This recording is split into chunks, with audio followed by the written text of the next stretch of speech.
Goal, nation's leading institute. Hello everyone, this is Saurabh Kumar here, Chemistry Faculty, Goal Institute. In this video, I am going to discuss organic chemistry part of spot test 6.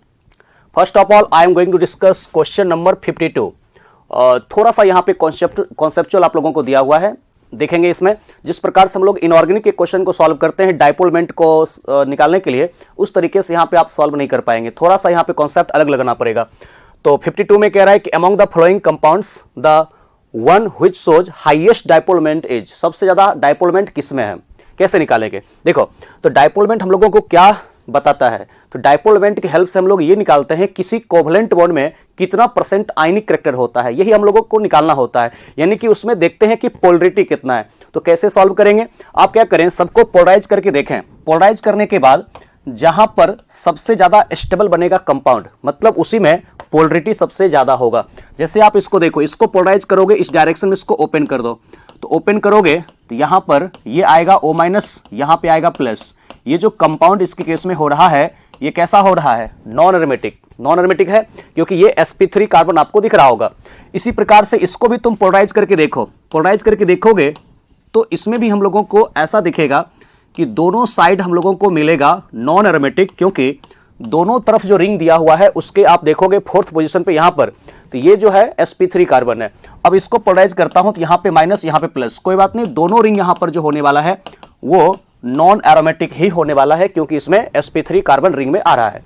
उसके बाद देखो इसको में, ये भी दोनों ring identical है. जब भी दोनों रिंग आइडेंटिकल होता है तो किसी भी डायरेक्शन में इसको ओपन कर सकते हैं. तो किसी भी डायरेक्शन में ओपन करोगे तो कुछ इस प्रकार से यहां पर होगा पोलराइजेशन, और आफ्टर द पोलराइजेशन जो जहां पर आ रहा है चार्ज जो दिखाओ, ये इस डायरेक्शन में गया, यहां निगेटिव होगा, यहां पे पॉजिटिव होगा. मतलब ये रिंग जो हो गया इसके केस में वो एंटी एरोमेटिक हो गया, और ये जो रिंग हो गया इसके केस में एरोमेटिक हो गया. तो अब आप देखोगे एक तो रिंग एरोमेटिक है लेकिन दूसरा क्या है, एंटी एरोमेटिक है. तो अब इसमें देखते हैं कि फोर्थ ऑप्शन में आप किस डायरेक्शन में इसको ओपन कर सकते हो. अगर मैं ऐसा करूं, इस बीच वाले जो पाई बॉन्ड है इसको मैं ओपन कर दूं यहां पर 5 मेंबर रिंग की तरफ, तो 5 मेंबर रिंग की तरफ मैं ओपन करता हूं तो इसके केस में क्या होता है, तुम देखोगे ये जो 5 मेंबर रिंग है इसके पास आ गया निगेटिव चार्ज, और 3 मेंबर रिंग जो है उसके ऊपर आ गया पॉजिटिव चार्ज, जिसके कारण यहां पे 2 पाई इलेक्ट्रॉन है तो ये कंपाउंड हो गया एरोमेटिक, और यहां पे 6 पाई इलेक्ट्रॉन है ये भी कैसा हो गया, एरोमेटिक. तो जब भी इस प्रकार के क्वेश्चन हम लोगों को पूछा जाए कि इनमें से सबसे ज्यादा डाइपोल मोमेंट किसका है, और ये दो रिंग आपस में कंबाइंड किया हुआ हो कार्बन कार्बन डबल बॉन्ड की हेल्प से, तो बीच में जो दो रिंग के बीच में जो डबल बॉन्ड है उसको यहां पर आप ओपन करो, और ओपन करने के बाद तुम देखो कि कहां पर सबसे ज्यादा स्टेबल बन रहा है प्रोडक्ट आफ्टर द पोलराइजेशन. जहां पे ये पोल बनने के बाद, ये डाइपोल मतलब पॉजिटिव और निगेटिव पोल बनने के बाद कहां पे सबसे ज्यादा मिल रहा है इसको स्टेबिलिटी, उसी का हम लोग कहेंगे कि डाइपोल मोमेंट सबसे ज्यादा होगा. यानी कि percentage of ionic character in covalent bond सबसे ज्यादा उसी का होगा जिसको पोलराइज करने के बाद वो दोनों रिंग सबसे ज्यादा स्टेबिलिटी को अचीव करता है. अगर दोनों रिंग एरोमेटिक हो जाता है तो यहां पे सबसे ज्यादा हो जाता है स्टेबल, और इसके केस में इसी में सबसे ज्यादा होता है पोलराइजेशन, यानी कि डाइपोल मोमेंट यहां पे ज्यादा होगा 4 का, देख सकते हो. तो 52 का आंसर हो जाएगा 4. क्लियर. उसके बाद नेक्स्ट क्वेश्चन की तरफ मैं यहां पे चलता हूं. देखोगे 55 में आपको कह रहा है the number of double bond in benzene hexachloride is. सबसे पहली बात तो मैं आपको बताना चाहता हूं, बेंजीन हेक्साक्लोराइड हम लोग कहते किसको है. देखो ये तो आपको नाम में लग रहा है कि ये बेंजीन हेक्साक्लोराइड है, मतलब बेंजीन होगा और 6 क्लोरीन होगा, ऐसा नहीं है. आप यहां पर बेंजीन हेक्साक्लोराइड का स्ट्रक्चर देख लो पहले, ऐसा होता है. ये है बेंजीन हेक्साक्लोराइड, इसी का फॉर्मूला होता है C6H6Cl6 होता है. इसी को हम लोग गैमेक्सिन भी कहते हैं, बेंजीन हेक्साक्लोराइड को ही गैमेक्सिन कहते हैं, लिंडेन कहते हैं, या 666 कहते हैं. ये है, इसमें किसी प्रकार का कोई पाई बॉन्ड दिख रहा है क्या, नहीं. एक होता है हेक्साक्लोरोबेंजीन, तो जो बेंजीन लिख करके उसके ऊपर 6 क्लोरीन दिखाते हो उसको हम लोग कहते हैं हेक्साक्लोरोबेंजीन. जो आप दिखाते हो ना ये वाला, इसका नाम होता है हेक्साक्लोरोबेंजीन. ध्यान रखिएगा, इसको कहा जाता है हेक्साक्लोरोबेंजीन, वो अलग होता है. तो ये यहां पर नहीं है, ये जो आपको क्वेश्चन में कह रहा है, ये बेंजीन हेक्साक्लोराइड ये होता है जिसमें कि नंबर ऑफ डबल बॉन्ड पूछ रहा है तो ये 0 होता है. अगर देता हेक्साक्लोरोबेंजीन तब होता 3 पाई बॉन्ड, ठीक है, 3 डबल बॉन्ड होता, लेकिन इसमें number of double bond in benzene hexachloride, जिसको कि हम लोग गैमेक्सिन कहते हैं या लिंडेन कहते हैं, या फॉर्मूला चूंकि C6H6Cl6 होता है तो इसको 666 भी कहा जाता है। कैसे बनता है आप लोग जानते हो कि जब हम लोग बेंजीन का हम लोग क्या करते हैं, इसके केस में बेंजीन का हम लोग क्लोरीनेशन करते हैं, एक्सेस क्लोरीन के साथ रिएक्शन करवाते हैं इन the presence of heat, sunlight, ultraviolet रे, HNO, तो यहां पर एक्चुअल में फ्री रेडिकल एडिशन रिएक्शन हो जाता है और फॉर्मेशन करता है यहां पर बेंजीन हेक्साक्लोराइड। तो इसमें नंबर ऑफ डबल बॉन्ड हो जाएगा 0, 55 का आंसर हो जाएगा थर्ड। अब आते हैं नेक्स्ट क्वेश्चन की तरफ। 55 हो गया, अब आते हैं 58। आई एम श्योर आप सभी लोगों ने ये क्वेश्चन को सॉल्व किया होगा, बिल्कुल इजी क्वेश्चन है ये। सबसे पहले आप इसको देखो ए वाला और मैच कराओ कि किससे मैच कर रहा है। तो ए वाले में एस्पायरो तो है नहीं, एरोमेटिक कंपाउंड तो है नहीं, नॉन प्लेनर हेट्रोसाइक्लिक कंपाउंड है। हेट्रोसाइक्लिक इसलिए कह रहा हूं क्योंकि यहां पर ये कार्बन के अलावा ऑक्सीजन भी है, और ये नॉन प्लेनर है क्योंकि यहां पे sp3 कार्बन दिया हुआ है। जिस कंपाउंड के अंदर एटलीस्ट 1 sp3 कार्बन है वो होता है नॉन प्लेनर, और जिसमें सारे कार्बन एटम या जितने भी मेंबर हैं सबके सब sp या sp2 होता है, उसको कहते हैं प्लेनर। यानी कि ए का जो आंसर हो जाएगा इसमें थर्ड, यानी कि नॉन प्लेनर हेट्रोसाइक्लिक कंपाउंड। ये बी वाला देखो, जब दो रिंग आपस में इस प्रकार से जुड़ता है ना कि 2 कॉमन कार्बन एटम होता है, 2 रिंग आपस में इस प्रकार से जुड़ रहा है जिसमें कि 2 कार्बन कॉमन है, तो 2 कॉमन कार्बन से ऐड होता है, उसको हम लोग कहते हैं बाइसाइक्लो कंपाउंड, यानी बी का हो जाएगा 4।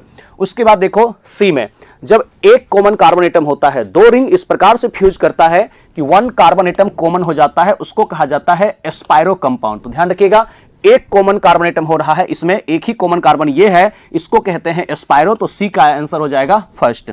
उसके बाद इसमें देखो, इसमें 6 पाई इलेक्ट्रॉन हो रहा है, 2 पाई बॉन्ड है, 2 पाई बॉन्ड का मतलब हो गया 4 इलेक्ट्रॉन, 4 पाई इलेक्ट्रॉन, और इसके केस में एक ये डीलोकलाइज्ड होगा, तो इसके केस में हो गया 6 पाई इलेक्ट्रॉन, तो 6 पाई इलेक्ट्रॉन हो गया मतलब एरोमेटिक हो जाएगा, तो डी का हो जाएगा सेकेंड। इस तरीके से आप यहां पे देखो तो कौन ऑप्शन हो रहा है, ए का हो गया थर्ड, तो ए का थर्ड ऑप्शन में भी है और तो कहीं है ही नहीं, तो एक ही तो मैच कर गया, ए का थर्ड, बी का 4, सी का 1, डी का 2 एरोमेटिक कंपाउंड।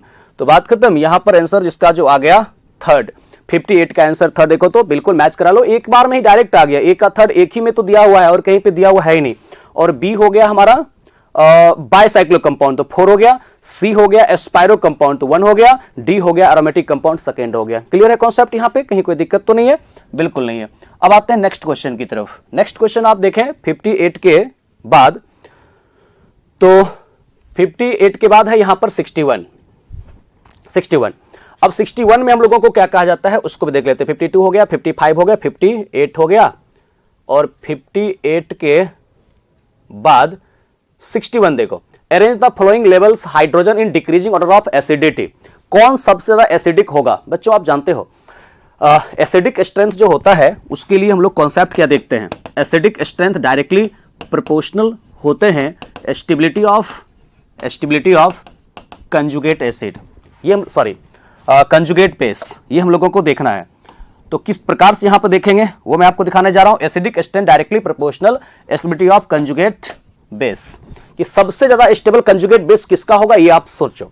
यहां से अगर आप निकालते हो, ये है COOH, तो यहां पर बनेगा कंजुगेट बेस COO-, और जानते हो कि कार्बोजिलिक एसिड का जो कंजुगेट बेस बना कार्बोजिलेट, वो जब रेजोनेंस करता है तो आफ्टर द रेजोनेंस ये बनाता है इक्विवेलेंट कैनोनिकल स्ट्रक्चर, तो ये बना रहा है इक्विवेलेंट कैनोनिकल स्ट्रक्चर। सबसे ज्यादा स्टेबल कंजुगेट बेस इसी का तो होगा क्योंकि इक्विवेलेंट बनाता है कैनोनिकल स्ट्रक्चर। बाद बाकी ये फिनॉल का कंजुगेट बेस ये सब नॉन इक्विवेलेंट बनाता है कैनोनिकल स्ट्रक्चर। और ऐसे भी मैं आपको एक ट्रिक बता देता हूं, ट्रिक है ये कि जिसके नाम के लास्ट में एसिड लगा हुआ है, जिसके नाम के लास्ट में अगर एसिड लगा हुआ है उसका एसिडिक स्ट्रेंथ ज्यादा ही होता है वैसे कंपाउंड के रिस्पेक्ट में जिसके नाम के लास्ट में एसिड नहीं लगा हुआ है। तो ये है कार्बोजिलिक एसिड, इसका एसिडिक स्ट्रेंथ ज्यादा होगा जिसके नाम के लास्ट में जैसे फिनॉल है या फिर एल्काइन है उसके नाम के लास्ट में एसिड लगा हुआ नहीं है तो उससे ज्यादा ही एसिडिक होगा। ये तो क्लियर हो गया कि सबसे ज्यादा एसिडिक यहां पर जो होगा वो हो जाएगा बी कार्बोजिलिक एसिड, क्योंकि उसका कंजुगेट बेस सबसे ज्यादा स्टेबल होगा due to formation of equivalent canonical structure. उसके बाद आते हैं यहां पर फिनॉल में। फिनॉल में देखोगे जो सी वाला है तो सी वाले में जो कंजुगेट बेस लगेगा उसके पारा पोजीशन पे NO2 है, तो पारा पोजीशन पे NO2 का कौन सा लगेगा, -M। तो सी वाले की रिस्पेक्ट में, सी वाला जो फिनॉल है ना यहां पर ये OH, उसके रिस्पेक्ट में पारा पे NO2 है, तो पारा पे NO2 जब दिया हुआ है तो उसके रिस्पेक्ट में क्या लगेगा, -M। और इसके रिस्पेक्ट में डी वाले के रिस्पेक्ट में क्या है, मेटा है, ये इसके रिस्पेक्ट में ऑर्थो है, ये मेटा है, तो इसके रिस्पेक्ट में क्या लगेगा, -I।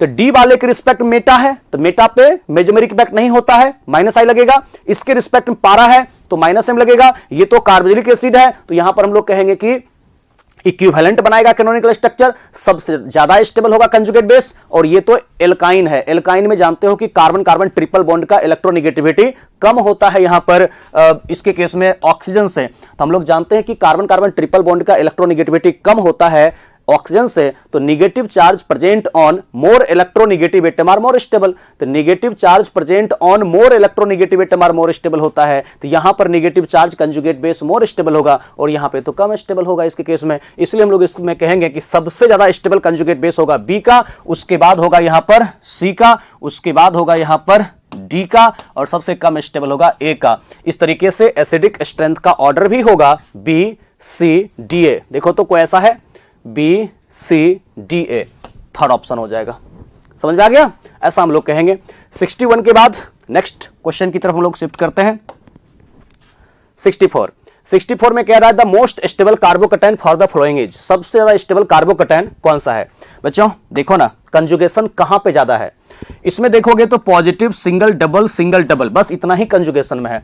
ये OH का लोन पेयर क्या इस कार्बोकैटायन के साथ है conjugated, no. Lone pair single, ये एक लोन पेयर इस पॉजिटिव चार्ज के साथ कंजुगेटेड नहीं है, सिर्फ 2 पाई बॉन्ड के साथ कंजुगेटेड है। और यहां भी देखो positive single double 2 pi bond के साथ कंजुगेटेड है। यहां पे हो रहा है लीनियर रेजोनेंस, यहां हो रहा है क्रॉस रेजोनेंस। लेकिन यहां देखो positive single double lone pair, यहां पर एक्सटेंट ऑफ रेजोनेंस ज्यादा है क्योंकि ये OH का लोन पेयर भी कंजुगेटेड है। तो जब कंजुगेटेड है तो यहां पर 2 पाई बॉन्ड भी कंजुगेटेड है और लोन पेयर भी कंजुगेटेड है, तो एक्सटेंट ऑफ कंजुगेशन ज्यादा है तो ज्यादा स्टेबल कार्बोकैटायन होगा। यहां देखो पॉजिटिव सिंगल डबल, मतलब ये 2 पाई बॉन्ड के साथ कंजुगेटेड तो है, लेकिन क्या इस लोन पेयर के साथ कंजुगेटेड है क्या, नो। तो लोन पेयर सिंगल, ये लोन पेयर के साथ कार्बोकैटायन कंजुगेटेड नहीं है, सिर्फ 2 पाई बॉन्ड के साथ कंजुगेटेड है। इसलिए सबसे ज्यादा एक्सटेंट ऑफ रेजोनेंस सी में है, 2 पाई बॉन्ड के अलावा लोन पेयर के साथ भी कंजुगेटेड है। साथ ही साथ यहां पे देखोगे तो 2 अल्फा H भी है, यहां पे 2 अल्फा H भी है, जिसके कारण हाइपर कंजुगेशन भी होगा। यानी कि सबसे ज्यादा स्टेबल यहां पर कार्बोकैटायन जो होने वाला है सी वाला होगा, और तो कोई हो नहीं सकता है, सी हो जाएगा इसका, यानी सेकेंड ऑप्शन हो जाएगा करेक्ट। ठीक है, ओके। अब आते हैं 64 के बाद नेक्स्ट क्वेश्चन हम लोगों का है 67। ये रेजोनेंस से लिया गया है, एसर्सन रीजन से क्वेश्चन है। एसर्सन में कहा जा रहा है कि energy of resonance hybrid is equal to the average of the energy of all canonical form. गलत है ना, एवरेज नहीं होता है सबका एवरेज नहीं होता यहां पे कंट्रीब्यूशन। तुम जानते हो कि by the contribution of all canonical structure we can draw a real structure of compound which is called resonance hybrid in which more stable canonical structure contributes more. यानी जो ज्यादा स्टेबल कैनोनिकल स्ट्रक्चर होता है उसका contribution ज्यादा होता है उसमें। तो यहां पर तो गलत कह रहा है कि energy of resonance hybrid is equal to the average of energy of all canonical form. No, जो ज्यादा स्टेबल होगा उसका कंट्रीब्यूशन ज्यादा होगा, जो कम स्टेबल होगा उसका कंट्रीब्यूशन कम होगा। तो यह देखा जाता है कि किसका कंट्रीब्यूशन रेजोनेंस हाइब्रिड में ज्यादा है, वो देखा जाता है कैनोनिकल स्ट्रक्चर के स्टेबिलिटी के आधार पे। सबका सम नहीं होता है, सबका इक्वल नहीं होता है कंट्रीब्यूशन रेजोनेंस हाइब्रिड में। यानी कि एसर्सन यहां पर रॉन्ग है, गलत है, इनकरेक्ट है। अब आते हैं रीजन में। Resonance hybrid can not be presented by single structure. यानी कि इसमें ये जो स्टेटमेंट कह रहा है कि resonance hybrid can not be presented by single structure, ये तो यहां पर करेक्ट कहा जा रहा है ना कि एक कैनोनिकल स्ट्रक्चर के द्वारा सिर्फ उसको एक्सप्लेन नहीं किया जा सकता है। कैनोनिकल स्ट्रक्चर जो आप जानते हो, बनाते हो, उसमें एक से ज्यादा जो कैनोनिकल स्ट्रक्चर होता है सबके कंट्रीब्यूशन से बनता है वहां पर एक रियल स्ट्रक्चर, उसको कहते हैं रेजोनेंस हाइब्रिड। तो ये जो कहा जा रहा है कि resonance hybrid can not be presented by single structure. ये सिंगल स्ट्रक्चर किसकी बात कर रहा है? ये सिंगल स्ट्रक्चर की बात कर रहा है कैनोनिकल स्ट्रक्चर का। तो एक ही कैनोनिकल स्ट्रक्चर के द्वारा सिर्फ तुम एक्सप्लेन नहीं कर सकते हो रेजोनेंस हाइब्रिड को, एक सिंगल कैनोनिकल स्ट्रक्चर के द्वारा रेजोनेंस हाइब्रिड को एक्सप्लेन नहीं कर सकते हो, यही बात यहां पर कहा जा रहा है। तो इसको हम लोग कहेंगे करेक्ट है, रीजन करेक्ट है, resonance hybrid can not be presented by single structure. यानी कि असर्शन हो गया यहां पर इनकरेक्ट। देखो कोई ऐसा ऑप्शन है क्या? assertion is incorrect and region is correct, यानी कि इसका आंसर हो जाएगा थर्ड, 67 का हो जाएगा थर्ड। अब देखो नेक्स्ट क्वेश्चन की तरफ हम लोग चलते हैं। 70 the correct order in aqueous medium of basic strength in case of methyl substituted amine as. बच्चों आप जरूर यहां पे पढ़े होंगे, एमाइंस चैप्टर में हम लोगों को दिया हुआ है 213 231 आपको बताया था क्लासरूम में। अगर मिथाइल दिया हुआ है तो 213 कॉन्सेप्ट और इथाइल है तो 231 कॉन्सेप्ट। कैसे होता है? तो यहां पर सबसे ज्यादा होता है बेसिक, अगर मिथाइल है तो 2 डिग्री, उसके बाद यहां पर होता है 1 डिग्री, उसके बाद होता है 3 डिग्री। ये एनसीईआरटी में डायरेक्ट हम लोगों को दिया हुआ है, और सबसे लास्ट में हो जाता है अमोनिया। इस तरीके से हम लोग कहते हैं बेसिक स्ट्रेंथ इन एक्वाटिक मीडियम।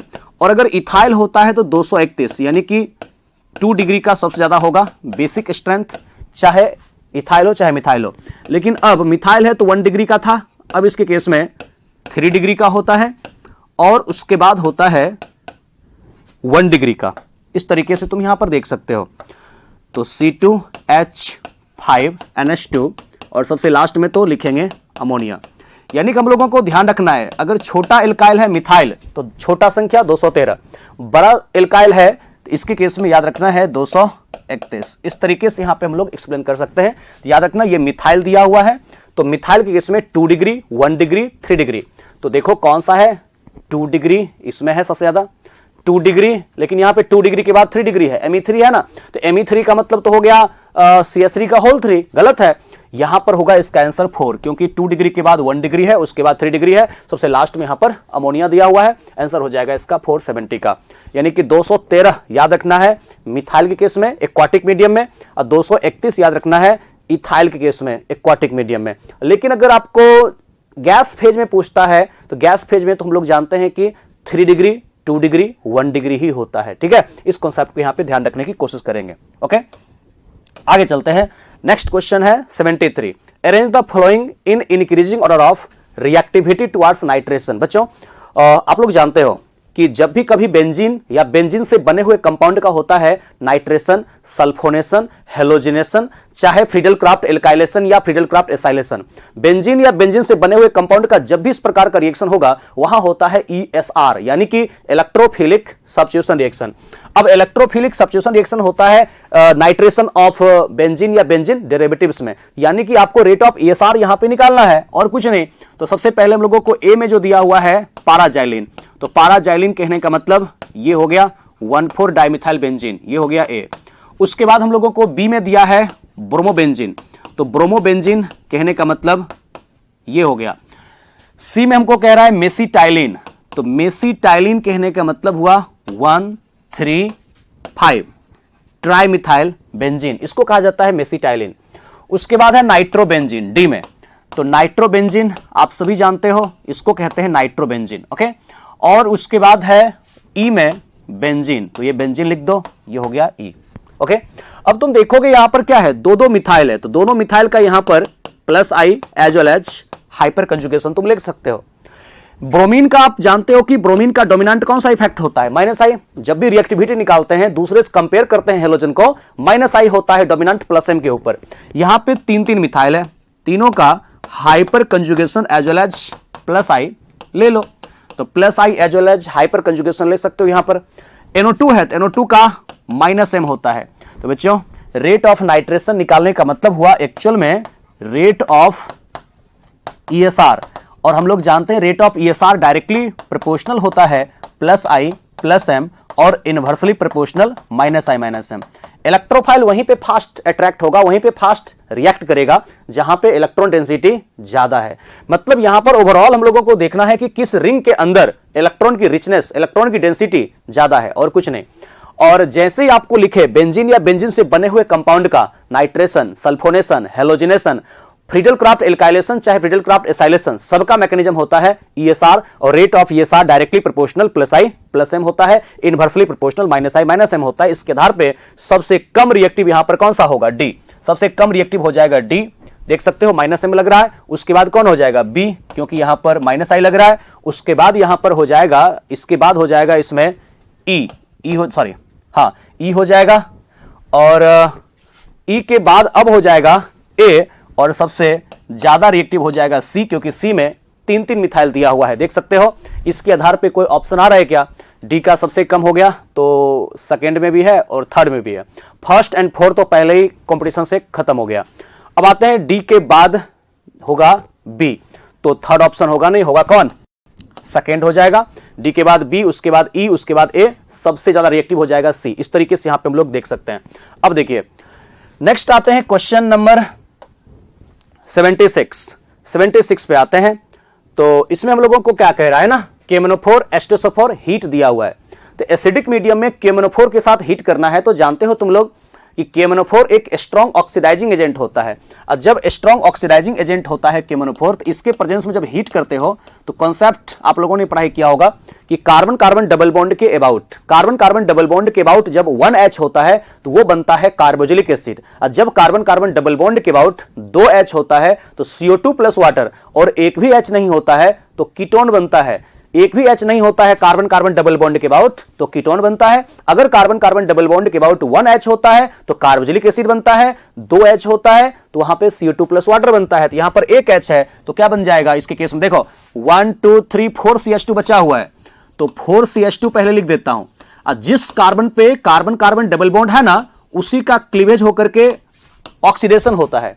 तो ये CH2 CH2 CH2 CH2 कुछ नहीं होगा, वो तो ऐसे ही लिखा जाएगा। अब यहां पे बच गया इसके केस में जो CH डबल बॉन्ड CH है, उसको क्या करना पड़ेगा? उसी का ऑक्सीडेशन करना पड़ेगा। और अगर एक H होता है तो बनता है कार्बोक्सिलिक एसिड, इसको मैंने लिख दिया कार्बोक्सिलिक एसिड इस तरीके से। लेकिन जानते हो ये क्या है? बेयर्स रिएजेंट है, इसको हम लोग कहते हैं बेयर्स रिएजेंट।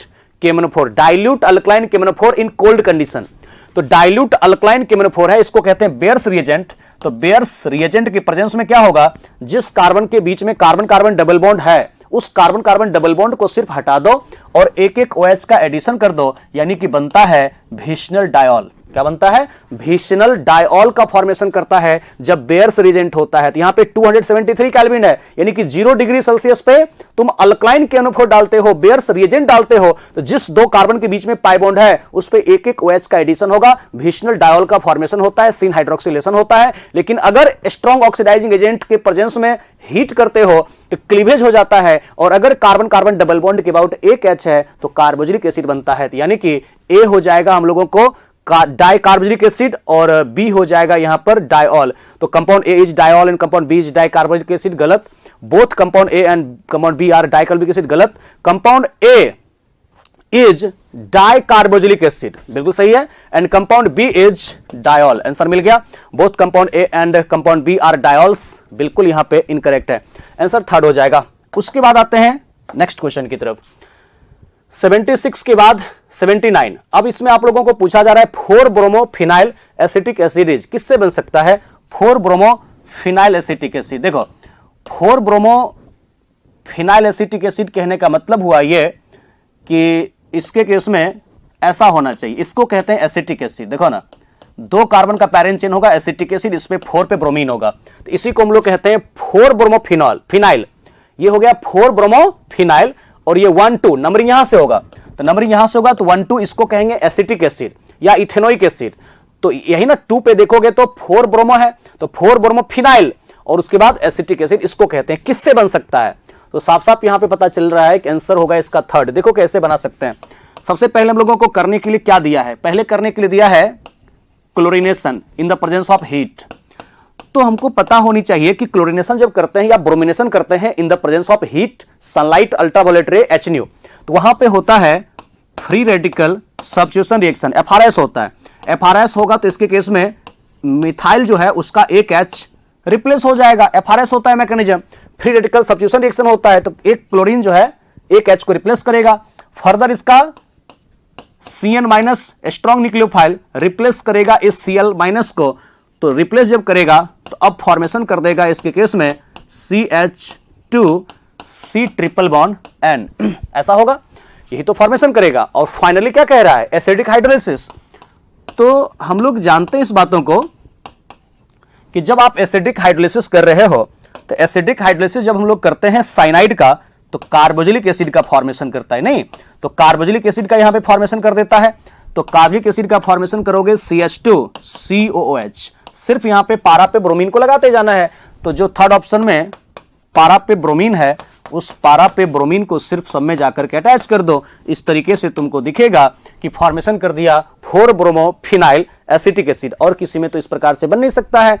यानी कि 79 का आंसर हो जाएगा थर्ड। और किस में बन सकता है, देखो इस प्रकार का रिएक्शन और किसी में होगा क्या, क्योंकि क्लोरीनेशन करना है इन the presence of heat, sunlight, ultraviolet रे, तो FRS होता है। और FRS जब होता है तो sp3 कार्बन पे होता है। तो यहां पर अगर तुम करते भी हो यहां पर फर्स्ट ऑप्शन में, तो एक मिथाइल हमको बच जाएगा एज ए सब्स्टिट्यूएंट, और फिर वहां पे कार्बन बढ़ जाएगा, फिर हमको एसिटिक एसिड नहीं मिलने वाला है। यहां पे कार्बन बढ़ जाएगा क्योंकि कार्बोक्सिलिक एसिड का एक कार्बन, सॉरी ये साइनाइड का एक कार्बन यहां पे आएगा ना, तो यहां पे ऑलरेडी पहले से 2 कार्बन है, एक कार्बन और बढ़ जाएगा साइनाइड वाला, तो क्या यहां एसिटिक एसिड बनेगा, तब फिर बन जाएगा प्रोपानोइक एसिड, ये सब बन जाएगा। या फिर यहां पे सॉरी प्रोपानोइक एसिड तो नहीं बन पाएगा, यहां पे आ जाएगा इसके केस में साइनाइड। हाँ, इसका हम लोग कर देंगे हम लोग जब हाइड्रोलिसिस, तो बनेगा कार्बोक्सिलिक एसिड और 1 2 3 कार्बन का पैरेंट चेन ले लेगा, तब वहां पर 4-ब्रोमोफिनाइल प्रोपानोइक एसिड वगैरह बनने लगेगा। तो ये यहां पे ऑप्शन नहीं होगा। बाद बाकी और कहीं पे इस प्रकार से क्लोरीनेशन करने के लिए कोई sp3 कार्बन तो है ही नहीं, तो आंसर इसका साफ दिख रहा है कि थर्ड होने वाला है। अब देखिए नेक्स्ट क्वेश्चन की तरफ हम लोग चलते हैं। 79 का थर्ड हो जाएगा। 82 बहुत ही आसान है। देखो आपने पढ़ा होगा from cumene method, cumene method से हम लोग जो फिनॉल बनाते हैं वही क्वेश्चन है यहां पर 82 में, कि सबसे पहले क्या किया गया है, बेंजीन का आइसोप्रोपाइल क्लोराइड के साथ रिएक्शन कराया गया है।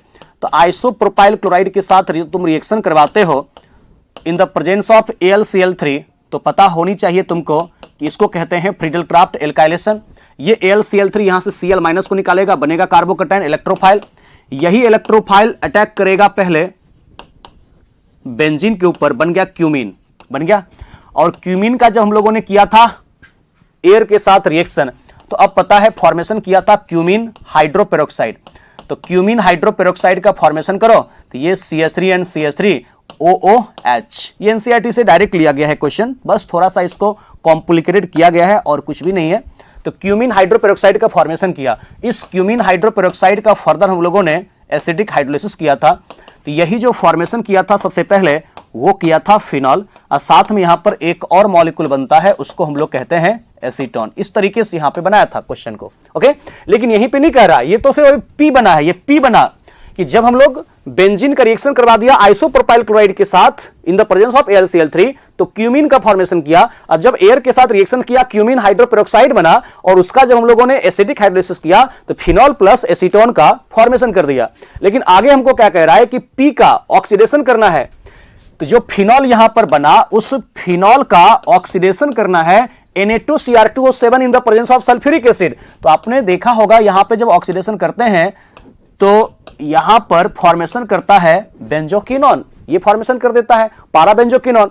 लेकिन अगर Br2 in the presence of CH2 करते हैं, तो ब्रोमिनेशन जब करते हैं तो क्या फॉर्मेशन करता है, ब्रोमिनेशन करते हैं नॉन पोलर सॉल्वेंट के प्रेजेंस में या लेस पोलर सॉल्वेंट के प्रेजेंस में, तो पारा ब्रोमोफिनॉल बनता है। तो पारा ब्रोमोफिनॉल हो जाएगा B, और A हो जाएगा पारा बेंजोक्विनोन। ये इस प्रकार से फॉर्मेशन करेगा जो कंजुगेटेड डाइकीटोन का फॉर्मेशन करता है। तो बच्चों अब आप यहां पर एक फ्रेश बता देता हूं। सबसे पहले इसमें P हो जाएगा फिनॉल। अब फिनॉल का जब तुम ऑक्सीडेशन करते हो Na2Cr2O7 in the presence of sulphuric acid, तो ये फॉर्मेशन करेगा, सेकंड ऑप्शन ये दिख रहा है पारा बेंजोक्विनोन, ये फॉर्मेशन करेगा। और B जो बनेगा वो पारा ब्रोमोफिनॉल का फॉर्मेशन करेगा, यानी कि इसका आंसर हो जाएगा सेकंड। ये तो डायरेक्ट तुम यहां पर देख सकते हो, कहीं कोई दिक्कत आपको इसमें नहीं होने वाली है। और कोई ऑप्शन तो मैच नहीं कर रहा है ना, बिल्कुल नहीं कर रहा है। यहां पर आंसर हो जाएगा क्योंकि नॉन पोलर सॉल्वेंट है ना। अगर यहां पे होता वाटर होता तब ये बनता 2,4,6 ट्राइब्रोमोफिनॉल, तब आंसर थर्ड हो सकता था, लेकिन यहां पे सेकंड होगा। गुड। अब देखो नेक्स्ट क्वेश्चन की तरफ हम लोग चले। तो सल्फर कंटेनिंग एमिनो एसिड दे रहा है आपको, तो sulphur containing amino acid from the following are. तो ये तो आपको आसान है, एक सिस्टीन होता है और एक मिथियोनिन होता है। एनसीईआरटी में बायोमॉलिक्यूल्स में जाओगे डायरेक्ट आपको मिल जाएगा। तो इसका आंसर हो जाएगा थर्ड हो जाएगा, क्योंकि थर्ड ऑप्शन में ही हम लोगों को sulphur containing amino acid from the following are, तो isoleucine, cysteine, lysine, methionine, glutamic acid, तो यहां पर सिर्फ और सिर्फ सिस्टीन और मिथियोनिन में पाया जाता है सल्फर। एनसीईआरटी में जाकर के आप देखोगे बायोमोलिकुलर चैप्टर में आपको मिलेगा। नेक्स्ट क्वेश्चन देखते हैं। अब देखो 85 के बाद हम लोगों को दिया 89, given below are two statements. अब स्टेटमेंट वाला क्वेश्चन है। स्टेटमेंट 1 में कह रहा है कि pure aniline and other aryl amine are usually colourless. आप फिजिकल प्रॉपर्टी जो पढ़ते हो ना एमाइंस चैप्टर में, वहीं से लिया गया है। आप हर एक चैप्टर में जो फिजिकल प्रॉपर्टीज लिखे हुए हैं उसको जरूर पढ़िएगा, वहां से क्वेश्चन अक्सर पूछे जाते हैं, खास करके स्टेटमेंट वाला क्वेश्चन और असर्शन रीजन वाला क्वेश्चन पूछने का चांस ज्यादा बनता है। तो स्टेटमेंट नंबर 1 में कह रहा है कि pure aniline and other aryl amine are usually colourless, बिल्कुल यहां पे करेक्ट है। स्टेटमेंट नंबर 2 कह रहा है कि aryl amines gets coloured on storage due to atmospheric reduction, ये गलत कह रहा है। एटमॉस्फेरिक रिडक्शन से नहीं बाबू, यहां पे होता है एटमॉस्फेरिक ऑक्सीडेशन से कलर्ड हो जाता है, तो ये रिडक्शन नहीं होगा, क्या होगा, ऑक्सीडेशन, तब ये करेक्ट होता। तो स्टेटमेंट 1 जो है वो करेक्ट है। तो statement 1 and statement 2 both are correct ये कह रहा है, और नॉट करेक्ट एक्सप्लेनेशन ये तो गलत कुछ कह रहा है। Statement 1 is correct, okay, and statement 2 is incorrect. इसका आंसर हो जाएगा थर्ड। स्टेटमेंट 1 जो है करेक्ट है, क्योंकि pure aniline and other aryl amine are usually colourless, बिल्कुल ठीक है। लेकिन aryl amine get coloured on storage due to atmospheric oxidation होता है, रिडक्शन वहां पे दिया हुआ है, वही गलत है। तो स्टेटमेंट 2 जो हो गया इनकरेक्ट हो गया। नेक्स्ट क्वेश्चन हम लोग देखते हैं, क्वेश्चन नंबर 94 में फिर से एक असर्शन रीजन पे क्वेश्चन है कि given below are two statements, one is level as assertion A and other is level reason are. Assertion ए में कह रहा है कि can be subjected to Ulf-Kishner reduction to give this. देखो आपको लगता होगा कि तो बिल्कुल सही है, क्या दिक्कत है इसमें, क्योंकि उल्फ-किश्नर हो चाहे क्लीमेंसन हो, सी डबल बॉन्ड ओ को तो CH2 में कन्वर्ट करना होता है, बिल्कुल करना होता है। तो सी डबल बॉन्ड ओ को CH2 में तो कन्वर्ट कर लिया है, लेकिन आपको पता है क्या, क्लोरीन, ब्रोमीन, आयोडीन, ये सब अगर आपको दिया हुआ है तो उल्फ-किश्नर रिडक्शन में ये वाला क्लोरीन, ब्रोमीन, आयोडीन यहां पे रिटेन नहीं रह पाएगा, उसका रिटेंशन नहीं हो पाएगा, क्योंकि तुम जानते हो कि उल्फ-किश्नर में होता क्या है।